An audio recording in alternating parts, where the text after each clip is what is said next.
Hello friends, last લેક્ચરમાં આપણે pituitary ગ્રંથિ વિશે વાત કરી હતી. આઈ હોપ કે પિચ્યુટરી ગ્રંથિના દરેક અંતઃસ્ત્રાવ અને દરેક અંતઃસ્ત્રાવનું કાર્ય તમે પરફેક્ટલી તૈયાર કરી લીધું હશે. કરી લીધું ને? ફાઇન. હવે આપણે એક નવી ગ્રંથિ જોઈએ છે જેનું નામ છે પિનિયલ ગ્રંથિ.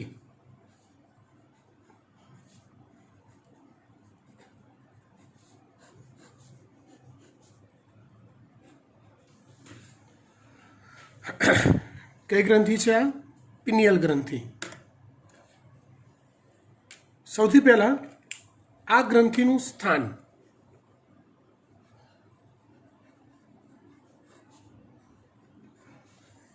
પિનિયલ ગ્રંથિ ક્યાં આવેલી છે?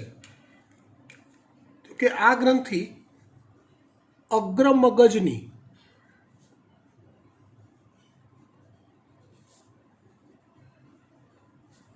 પૃષ્ઠ બાજુએ આવેલી હોય છે. ક્યાં હોય છે આ ગ્રંથિ? તો કે અગ્ર મગજની પૃષ્ઠ બાજુએ આવેલી હોય છે. હવે સ્થાન પછી આ ગ્રંથિ દ્વારા ઉત્પન્ન થતા અંતઃસ્ત્રાવો.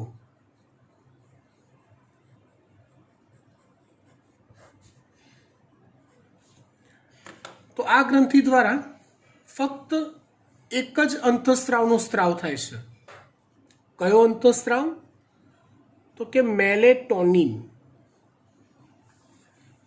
એક જ અંતઃસ્ત્રાવનો સ્ત્રાવ થાય. કયો? મેલેટોનિન. પિનિયલ ગ્રંથિ એક જ અંતઃસ્ત્રાવનો સ્ત્રાવ કરે. કયો અંતઃસ્ત્રાવ?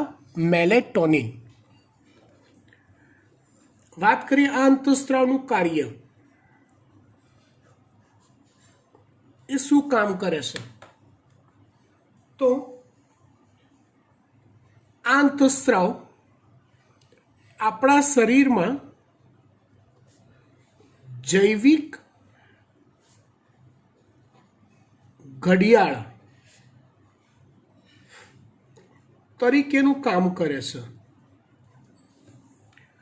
જૈવિક ઘડિયાળ એટલે શું પાછું?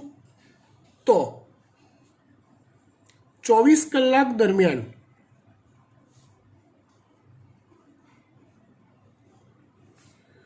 ચોક્કસ સમયે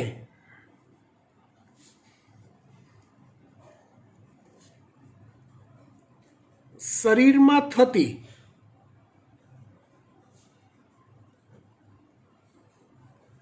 પ્રક્રિયાઓનું નિયમન કરે છે. 24 કલાક દરમિયાન શરીરમાં થતી વિવિધ પ્રક્રિયાઓનું તે નિયમન કરે છે. હજી થોડુંક વધારે ક્લિયર કરું તો દિવસ અને રાત દરમિયાન જાગૃતિ અથવા જાગવાની પ્રક્રિયા અને નિંદ્રાની પ્રક્રિયા પ્રેરે છે. તમે માર્ક કરજો કે ધારો કે તમે રોજ રાત્રે 10:30 વાગે સૂઈ જાઓ છો અને રોજ સવારે 6 વાગે ઉઠી જાઓ છો. રોજનું તમારું આ એક ફિક્સ સાયકલ હોય.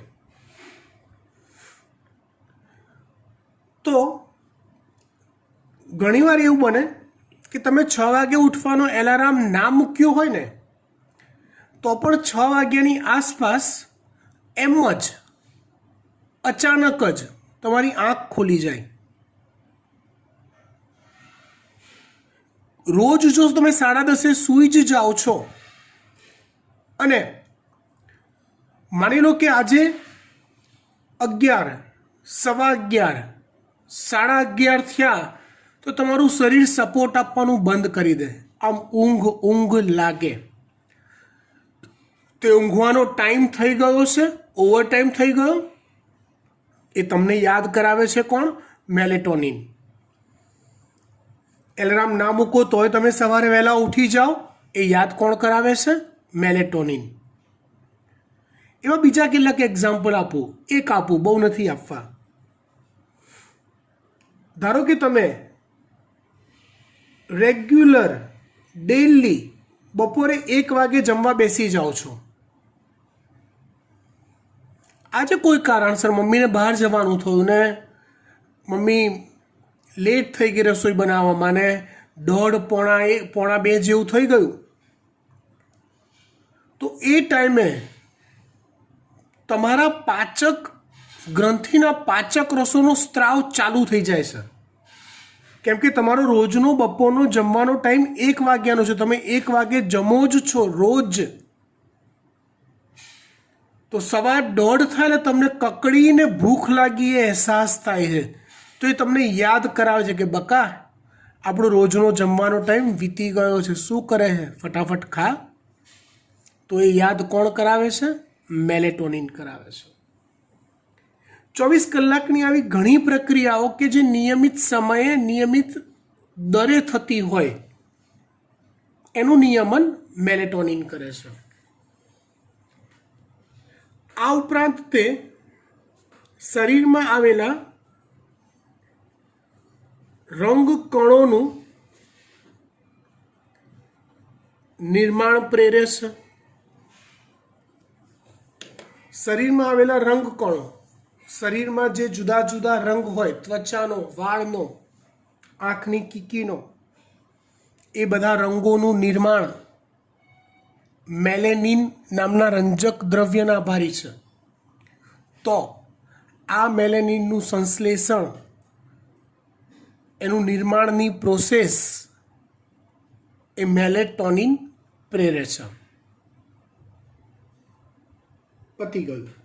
મેલેટોનિન વિશે આટલું જ. હા, એક બીજી વાત, સ્ત્રીઓમાં તે માસિક ચક્રનું એટલે કે ઋતુચક્રનું પણ નિયમન કરે છે. સ્ત્રીઓમાં તે માસિક ચક્રનું એટલે કે ઋતુચક્રનું પણ નિયમન કરે છે. કેમ કે એ પણ એક સાયકલ છે, નિયમિત સમયે થતી પ્રક્રિયા છે.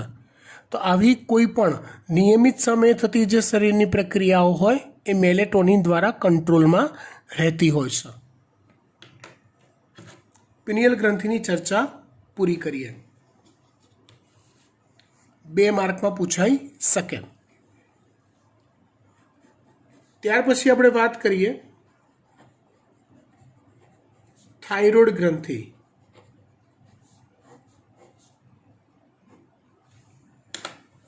કઈ ગ્રંથિ? થાઇરોઇડ. આ ગ્રંથિનું સ્થાન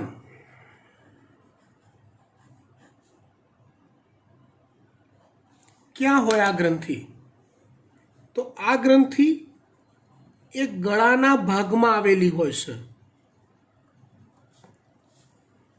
શ્વાસ નળીની બંને બાજુએ તેના એક એક એકમ આવેલા હોય છે. દાખલા તરીકે સમજો બેટા,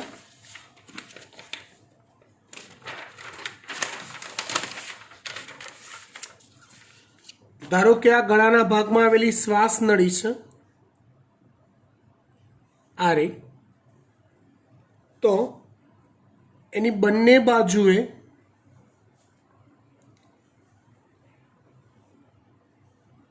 આવા એના એક એક એકમ આવેલા હોય. કોના? તો કે થાઇરોઇડ ગ્રંથિના.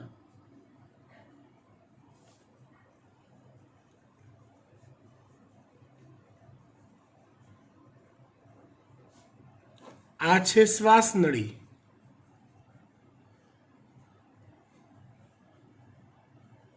આ છે થાઇરોઇડ ગ્રંથિ. એ બંને એકમ એકબીજા સાથે જોડાયેલા હોય એક પાતળા દંડ દ્વારા. આ ગ્રંથિ છે થાઇરોઇડ. જે દંડ દ્વારા બંને ગ્રંથિ એકબીજા સાથે જોડાયેલી હોય ને એને સેતુ કહેવાય. શું કહેવાય? સેતુ. ગળાના ભાગમાં શ્વાસ નળીની બંને બાજુએ તેના એક એક એકમ આવેલા હોય છે, એટલે બે ભાગમાં વહેંચાયેલી છે. આ બંને એકમ એક દંડ દ્વારા એકબીજા સાથે જોડાયેલ હોય. આ દંડને સેતુ કહે છે. આ દંડને શું કહેવાય છે? સેતુ કહે છે. સ્થાન પછી વાત કરીએ આપણે થાઇરોઇડ ગ્રંથિની રચનાની.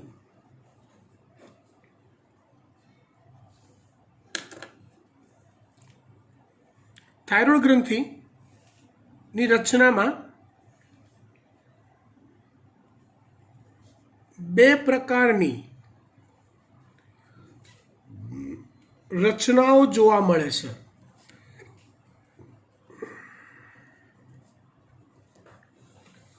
કેટલા પ્રકારની? બે પ્રકારની રચનાઓ જોવા મળે છે. એક રચના છે પુટિકાઓ. પુટિકાનો અર્થ થાય કોથળીઓ. પુટિકા મતલબ થાય કોથળીઓ. અને બીજી રચના છે આધારક પેશીઓ. આધારક પેશીઓ. હવે આ જે રચના દોરીને એનો આડો છેદ લઈએ અથવા ઝૂમ કરીને મોટું કરીને જોઈએ તો કંઈક આવું જોવા મળે કે આવી કોથળીઓ અથવા પુટિકાઓ હોય. ખાસી એવી પાસે ગોઠવાયેલી આવી કોથળીઓ અથવા પુટિકાઓ હોય.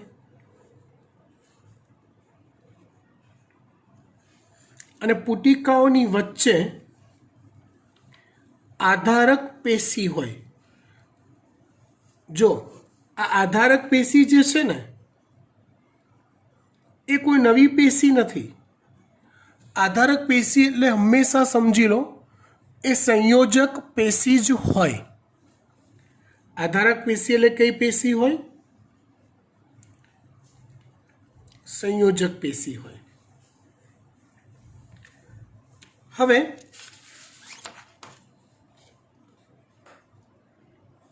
આ જે પુટિકાઓ છે ને એ પુટિકાઓની મધ્યમાં પોલાણ આવેલું હોય છે.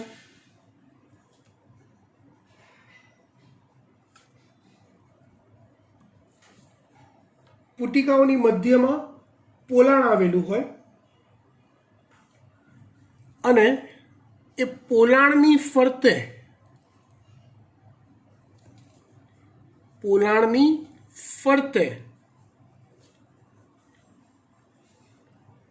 પુટકીય કોષો આવેલા હોય. કંઈક આ રીતે. આ દરેક રચના મેં પુટિકા બનાવી છે.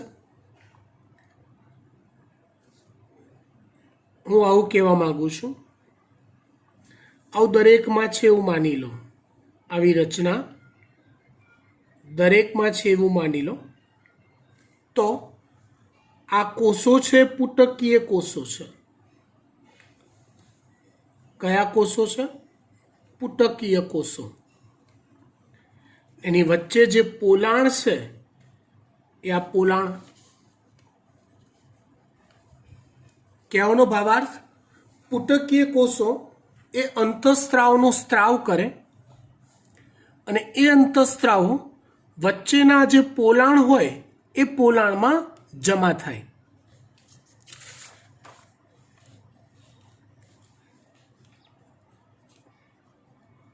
પુટકીય કોષો એ અંતઃસ્ત્રાવોનો સ્ત્રાવ કરે.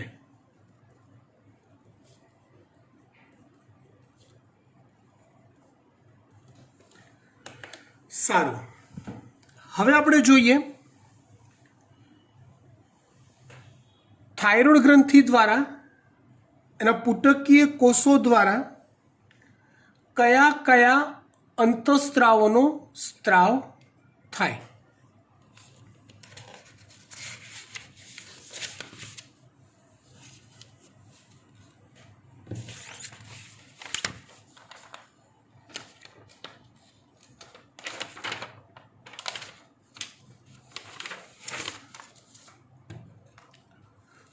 તો જો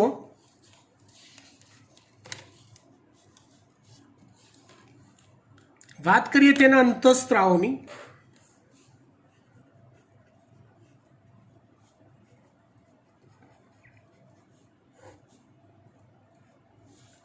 તો થાઇરોઇડ ગ્રંથિમાંથી 3 પ્રકારના અંતઃસ્ત્રાવોનો સ્ત્રાવ થાય છે. કેટલા પ્રકારના અંતઃસ્ત્રાવોનો? 3 પ્રકારના. એક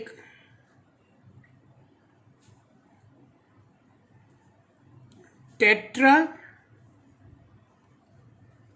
આયોડો થાઇરોનિન, જેને થાઇરોક્સિન પણ કહેવાય છે, અથવા T4 પણ કહેવાય છે. ટેટ્રાનો અર્થ 4 થાય, 4 થાય, એટલે એને T4 પણ કહેવાય છે. બીજો અંતઃસ્ત્રાવ છે ટ્રાય આયોડોથાઇરોનિન. બીજો અંતઃસ્ત્રાવ છે ટ્રાય આયોડોથાઇરોનિન, જેને T3 પણ કહેવાય છે, કે ટ્રાયનો અર્થ 3 થાય છે. ત્રીજો અંતઃસ્ત્રાવ છે થાઇરો કેલ્સિટોનિન, એટલે કે TCT. થાઇરો કેલ્સિટોનિન એટલે કે TCT. હવે આ 3 અંતઃસ્ત્રાવો પૈકી આ T4 અને T3 જે છે ને, આ બંને એ રાસાયણિક દ્રષ્ટિએ આયોડો થાઇરોનિન પ્રકારના કહેવાય છે. રાસાયણિક દ્રષ્ટિએ આ બંને આયોડો થાઇરોનિન પ્રકારના કહેવાય છે, મતલબ આયોડિન યુક્ત અંતઃસ્ત્રાવો છે. જ્યારે થાઇરોકેલ્સિટોનિન એ પ્રોટીનનો બનેલો અંતઃસ્ત્રાવ છે. ટેટ્રા આયોડોથાઇરોનિન અને ટ્રાય આયોડોથાઇરોનિન એ બંને આયોડોથાઇરોનિન પ્રકારના કહેવાય અથવા આયોડિનના બનેલા કહેવાય. જ્યારે થાઇરોકેલ્સિટોનિન એ પ્રોટીનના બનેલા છે. અહીંયા T4 અને T3 આ બંનેની અસર એક સરખા જેવી છે, જ્યારે TCT ની અસર અલગ પ્રકારની છે. એટલે અહીંયા આપણે T4 T3 ની અસર એક સાથે જોઈશું અને TCT ની અસર અલગ જોઈશું. Done, fine.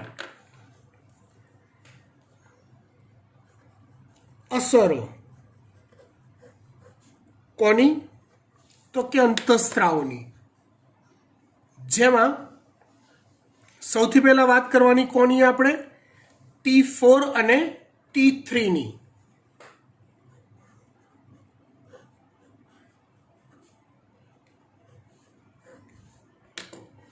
તો જુઓ,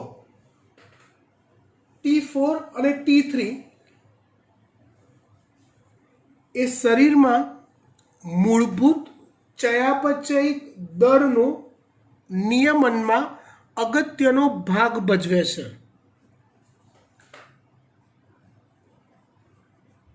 મૂળભૂત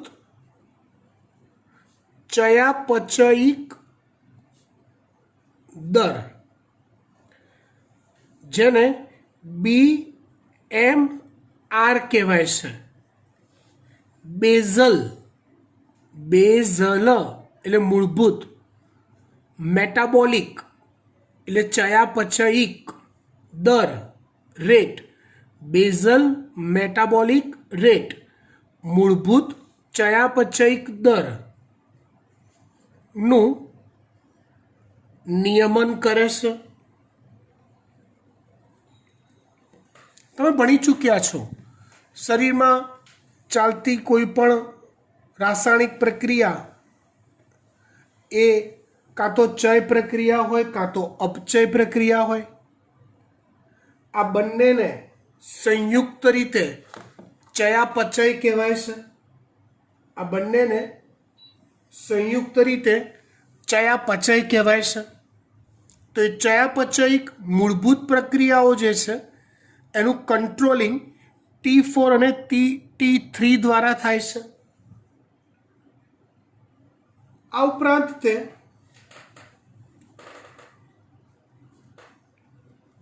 કાર્બોદિત, પ્રોટીન અને ચરબી ના ચયાપચયનું નિયમન કરે છે. કાર્બોદિત, પ્રોટીન અને ચરબીના ચયાપચયનું નિયમન કરે છે. એ સિવાય તે રક્તકણોના નિર્માણની ક્રિયામાં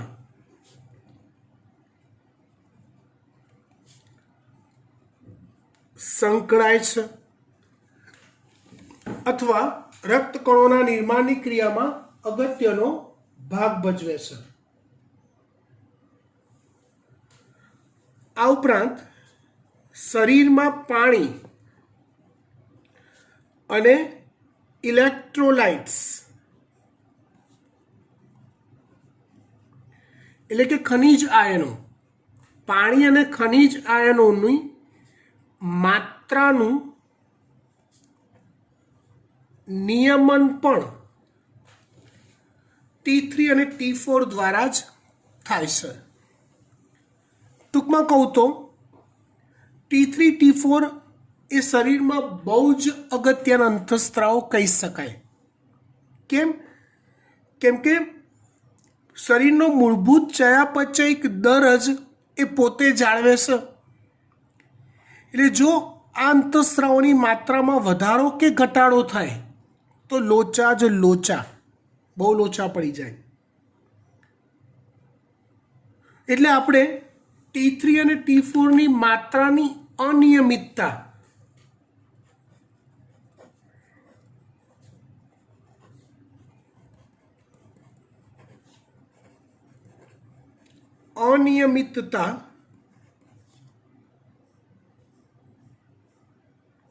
થી થતી સમસ્યાઓ જોઈએ.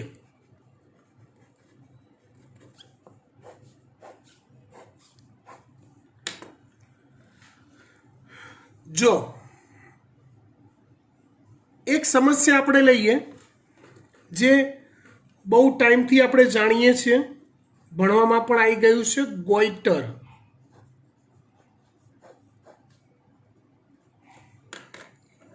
ગોઈટર એટલે શું?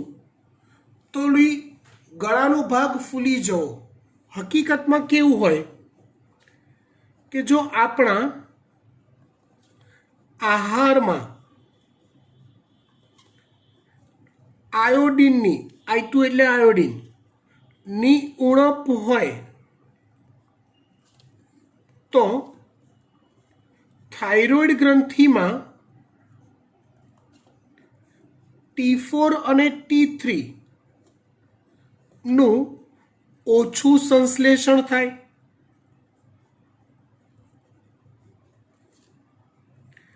આહારમાં જો આયોડિનની ઉણપ હોય, તમારા નથી આપણે કહેતા આયોડિન યુક્ત મીઠું ખાવું જોઈએ, તો એના માટે જો આપણા આહારમાં આયોડિનની ઉણપ હોય તો એ સંજોગોમાં T4 અને T3નું સંશ્લેષણ ઓછું થાય છે અને જેના લીધે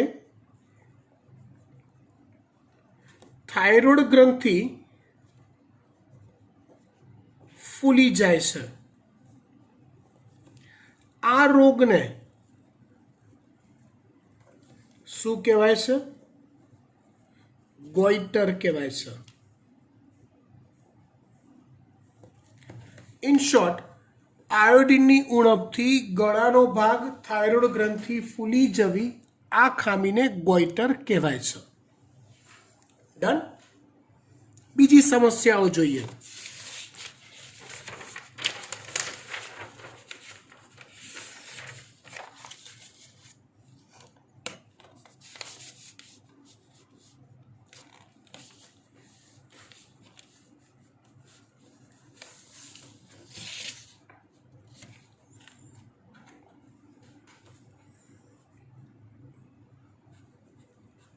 બીજી સમસ્યા છે હાઇપોથાઇરોડિઝમ. બીજી સમસ્યા છે હાઇપોથાઇરોડિઝમ. જો હાઇપોનો અર્થ આપણને ખબર છે, હાઇપો એટલે ઓછું, હાઇપો એટલે ઓછું. હાઇપોથાઇરોડિઝમ એટલે થાઇરોઇડ ગ્રંથિના અંતઃસ્ત્રાવનો ઓછી માત્રામાં સ્ત્રાવ થવો. થાઇરોઇડ ગ્રંથિના અંતઃસ્ત્રાવનો ઓછી માત્રામાં સ્ત્રાવ થવો, જેને કહેવાય હાઇપોથાઇરોડિઝમ. તો જો હાઇપોથાઇરોડિઝમ નો જ એક ભાગ થયો ગોઈટર. આમ ભલે એને અલગ રોગ કહીએ,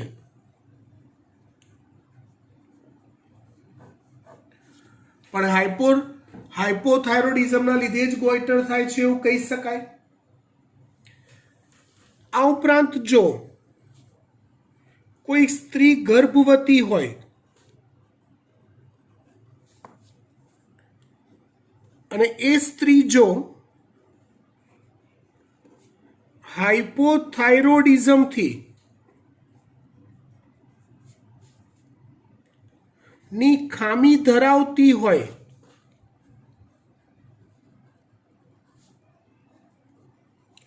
મતલબ કે T3 T4 નો ઓછો સ્ત્રાવ એ સ્ત્રીમાં જોવા મળતો હોય તો તે સ્ત્રીનું બાળક,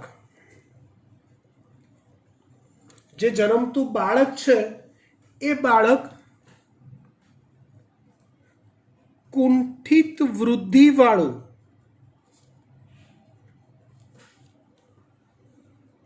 જન્મે છે. આ ખામીને ક્રિટિનિઝમ પણ કહેવાય છે.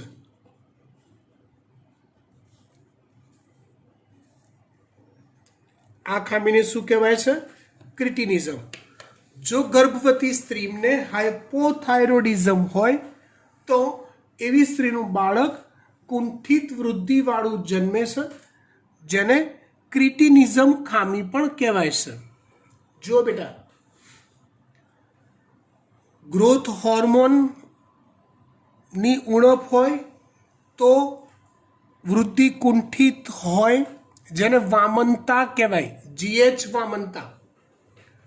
અને જો ગર્ભવતી સ્ત્રીને હાઇપોથાઇરોડિઝમ હોય અને એનું બાળક, ગર્ભાશયમાં વિકસતું બાળક કુંઠિત વૃદ્ધિવાળું જન્મે છે તો એને ક્રિટિનિઝમ કહેવાય, અથવા થાઇરોઇડ વામનતા પણ કહી શકાય. ક્રિટિનિઝમમાં કેવા લક્ષણ જોવા મળે?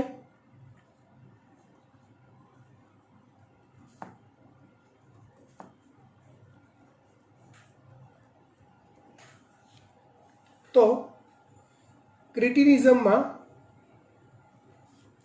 બાળકનો ખામીયુક્ત વિકાસ હોય,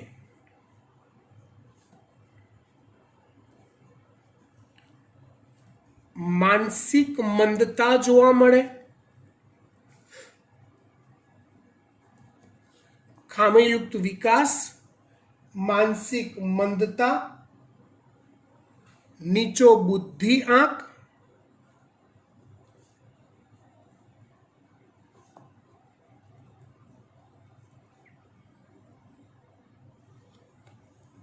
અસામાન્ય ત્વચા, બહેરા મૂંગાપણું,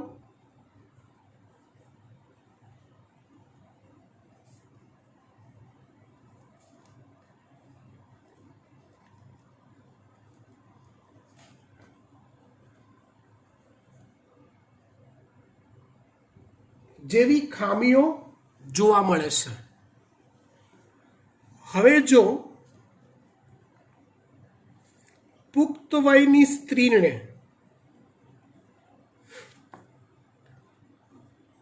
જો હાઇપોથાઇરોડિઝમ હોય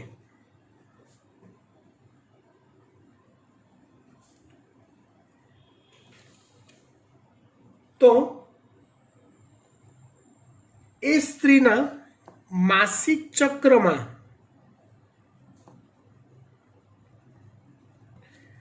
અનિયમિતતા જોવા મળે છે.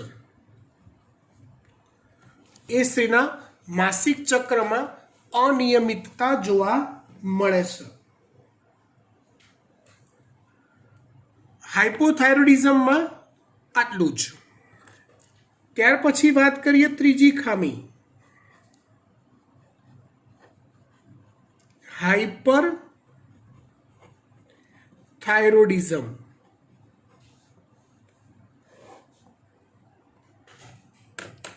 હાઇપરથાઇરોડિઝમ એટલે શું? તો કે T3 નો અતિસ્ત્રાવ થવો અથવા વધુ પ્રમાણમાં સ્ત્રાવ થવો, જેને હાઇપરથાઇરોડિઝમ કહેવાય. ક્યારેક એવું બને કે વ્યક્તિને થાઇરોઇડ ગ્રંથિનું કેન્સર હોય કે થાઇરોઇડ ગ્રંથિમાં સામાન્ય ગાંઠ જોવા મળે તો હાઇપરથાઇરોડિઝમ જોવા મળે છે. પણ એવું નથી કે તમારા થાઇરોઇડ ગ્રંથિમાં ગાંઠ હોય જ, કેન્સર હોય જ તો જ તમે હાઇપરથાઇરોડિઝમથી પીડાતા હો. દેશી ભાષામાં આ જે હાઇપોથાઇરોડિઝમ છે ને એને સુકોથાઇરોઇડ એવું કહેવાય છે, અને આ જે હાઇપરથાઇરોડિઝમ છે ને એને લીલો થાઇરોઇડ આવું કહેવાય છે. આને સુકોથાઇરોઇડ કહેવાય અને લીલો થાઇરોઇડ કહેવાય. એટલે લીલો થાઇરોઇડ માટે ખાલી કેન્સરની ગાંઠ હોય જ, કેમ કે ચોપડીની વાક્ય રચના તમે વાંચશો ને તો તમને એવું જ કહે છે કે જો તમારામાં થાઇરોઇડ ગ્રંથિમાં ગાંઠ કે કેન્સરની ગાંઠ હોય તો તમને હાઇપરથાઇરોડિઝમ થાય. પણ એ ગેરમાર્ગે દોરવનારું વાક્ય છે, ટેન્શન નહીં લેવાનું. હા, એવું જરૂરી નથી કે ગાંઠ હોય તો જ હાઇપરથાઇરોડિઝમ થાય. હાઇપરથાઇરોડિઝમના 100 પેશન્ટમાંથી 99 એવા હશે કે જેને કોઈ ગાંઠ કે કોઈ કેન્સર નહીં હોય થાઇરોઇડનું. Is it clear? ફાઇન. ચલો, હાઇપરથાઇરોડિઝમની શરીરની દેહ ધાર્મિક ક્રિયાઓ પર વિપરીત અસરો થાય છે, નેગેટિવ અસર થાય એવું કહેવા માંગે છે. આ ખામીને એક્સોથેલેમિક ગોઈટર પણ કહેવાય છે.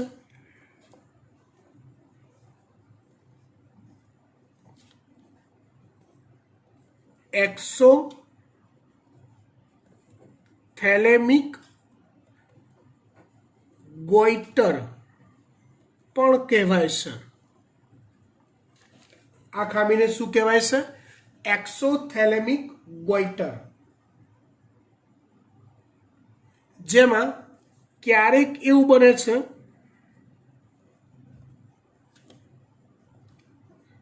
થાઇરોઇડ ગ્રંથિનું કદ વધે, વ્યક્તિના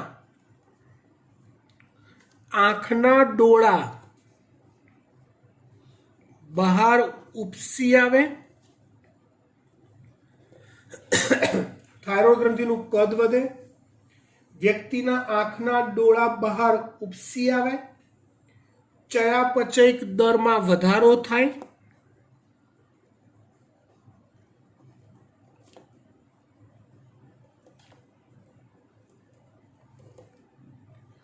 અને વજનમાં ઘટાડો થાય. જો ભાઈ પહેલા આટલું હું રિવાઇઝ કરાવી દઉં. આપણે વાત કરી રહ્યા છીએ થાઇરોઇડ ગ્રંથિની. થાઇરોઇડ ગ્રંથિના સ્થાન, રચના એનું રિવિઝન નથી કરતા, એ આવડશે. વાત કરીએ એના અંતઃસ્રાવો તો 3 અંતઃસ્રાવો છે: T4, T3, TCT. T4, T3 એક સમાન પ્રકારના છે, આયોડોથાયરોનિન પ્રકારના. એની અસરો જોઈએ છે T4, T3ની. તો જો એ યોગ્ય માત્રામાં સ્ત્રાવ પામતો હોય તો પોઝિટિવ પરફેક્ટ અસર આપે છે. શું અસર આપે છે તે? તો બેઝલ મેટાબોલિક રેટનું નિયમન કરે છે, કાર્બોદિત, પ્રોટીન અને ચરબીના ચયાપચયનું નિયમન કરે છે, રક્તકણોના નિર્માણની ક્રિયામાં સંકળાય છે, પાણી અને ઇલેક્ટ્રોલાઇટ્સની માત્રાની જાળવણી કરે છે. આ મૂળ વાત થઈ. હવે જો એનું પ્રમાણ ઓછું હોય તો ગોઈટર,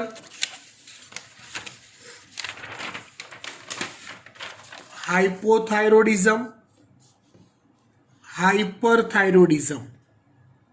આટલી વાત કરી. હવે આપણે ત્રીજો અંતઃસ્રાવ જોઈએ, થાઇરોકેલ્સિટોનિન.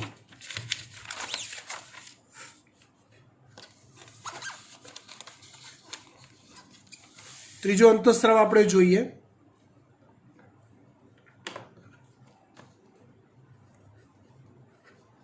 થાઇરોકેલ્સિટોનિન, TCT. આ અંતઃસ્રાવ રુધિરમાં કેલ્શિયમનું પ્રમાણ જાળવે છે. આ અંતઃસ્રાવ રુધિરમાં કેલ્શિયમનું પ્રમાણ જાળવે છે. આવું એક જ વાક્ય ચોપડીમાં લખ્યું છે. નોલેજ માટે આપણે ડિટેલમાં સમજીએ. TCT તો ખરેખર તે રુધિરમાં કેલ્શિયમનું પ્રમાણ ઘટાડે છે. કેવી રીતે આ કરે? તો કે તે હાડકામાં અસ્થિ ઉત્પાદક કોષોની ક્રિયાશીલતા વધારે. ઇટ મીન્સ હાડકામાં નવા અસ્થિ કોષોનું નિર્માણ થાય. જો નવા અસ્થિ કોષો બનતા હોય ને, એટલે એ બનાવવા માટે કેલ્શિયમ વપરાય. ક્યાંથી વપરાય? તો કે રુધિરમાંથી. એ બનાવવા માટે કેલ્શિયમ વપરાય. ક્યાંથી વપરાય? તો કે રુધિરમાંથી વપરાય. એટલે આ રીતે રુધિરમાં કેલ્શિયમનું પ્રમાણ ઘટે. એ સિવાય તે પાચન માર્ગની દિવાલમાંથી કેલ્શિયમનું અભિશોષણ અવરોધે છે. મતલબ તમે ભલે કેળું ખાધું હોય, કેલ્શિયમયુક્ત આહાર ખાધો હોય, રોટલીમાં બી કેલ્શિયમ હોય છે ઘઉંની અંદર, તમે ભલે રોટલી ખાધી હોય કે કેળું ખાધું હોય, પણ જો ટીસીટી હોય તો આ અંતઃસ્ત્રાવ કેલ્શિયમનું શોષણ અટકાવે, શોષણ અવરોધે. એટલે એ કેલ્શિયમ જો શોષાય તો રુધિરમાં ભળે, પણ એ શોષણને અવરોધે માટે કેલ્શિયમનું પ્રમાણ રુધિરમાં ઘટે. સવાલ એ થાય કે સાહેબ રુધિરમાં કેલ્શિયમનું પ્રમાણ ઘટાડીને શું ફાયદો? તે જવાબ મળશે આવતા અંકે. થાઇરોઇડ ગ્રંથિની ચર્ચા અહીંયા પૂરી કરીએ છીએ. બાય.